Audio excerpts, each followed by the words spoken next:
And also, Father, I would like to draw a parallel with Father Stan's life and what we just spoke. So, Father Stan his vocation was to become a priest, but he found that specific calling within his life to go and serve for the tribal people, fight for their justice. So, I would like you to speak in both regards. So there are certain priests who take up the vocation and they do not identify the specific calling for which they call for.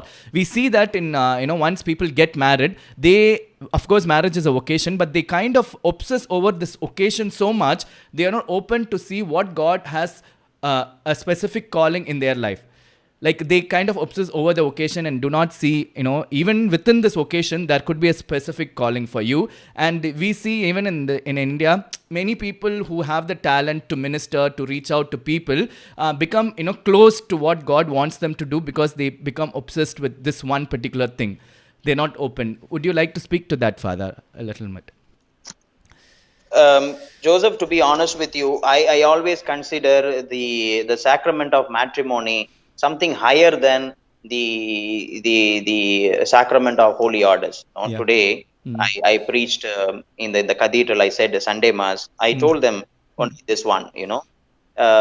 If you ask me to place these two, sacraments, I would always give more weightage to the sacrament of matrimony. Two people to get along is not easy. Okay, lying.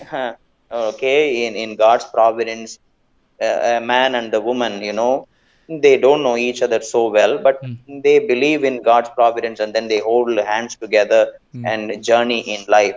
Like you said, becoming priest is not the end of vocation. Exactly. Just getting married is not the end of vocation. Exactly.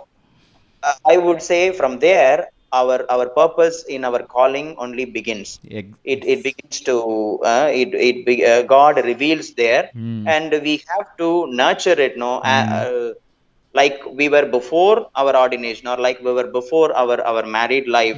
Our heart was open to God's will. Like that, even after accepting this occasion, after the sacrament has been celebrated, we have to be more open to God's will. Just celebrating Mass, administering the sacraments, sitting in the office, paying visit to the families alone is not enough. Every religious should continue to seek for the call within their call. And for married people, yes, absolutely. See, I also have my siblings. I used to always tell them, getting married, faithful to spouse, being faithful to spouses, and then bearing children, and then educating them is not the only purpose. Only purpose in married life. No, as the Holy Mother Church very clearly tells, every family is a miniature church. Every family is a domestic church. Holy Father Pope John Paul II, Saint John Paul II, in his apostolic exhortation, about family life. Familiaris consortio, he would say in 51, every family is a miniature church, domestic church, which means if the universal church has to exist, the domestic church has to be there. This is the foundation. And therefore, for the leaders, you train the leaders for tomorrow. Leaders both for the church and for the society. So the family has got this greater responsibility in searching for their occasion within their married life.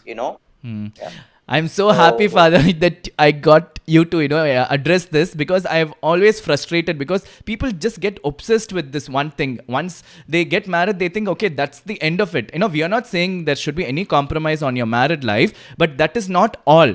Of course, your married life gets the priority, but that does not mean that there is nothing else in your life that only this you will do. I find that very exhausting to tell to people, and it's very nice that it's coming from you.